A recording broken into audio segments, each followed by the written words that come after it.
அணைக்கட்டுகள் கட்டினார். அவர் ஆட்சி காலத்தில் அவர் கட்டிய அணைக்கட்டுகளை நான் இப்ப கூறுகிறேன்.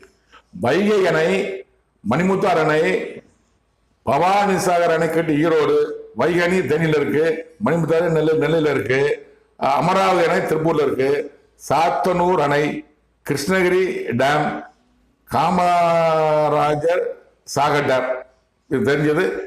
எத்தனை டேம் கட்டினா எனக்கு தெரியாது. இது மாதிரி அணைக்கட்டில் கட்டி அதில் நீரை தேக்கி வச்சு விவசாயத்தை பெருக்க செய்தார், உணவு உற்பத்தியை பெருக்க செய்தார். அவர் முதல்ல முடிச்சிட்டாரு. ரெண்டாவது கல்வி.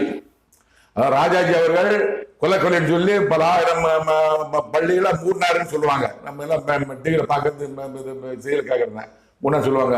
அதுக்கப்புறம் பல ஆயிரம் கல்வி அமைத்தவர் காமராஜர். பாக்குறேன், எனக்கு இது இருந்திருக்கான்னு தெரியாது சொல்றேன். அதாவது 3 கிலோமீட்டருக்கு ஒரு கல்வி நினைக்கிறேன், 3 கிலோமீட்டருக்கு ஒரு ஆரம்ப பாடசாலை,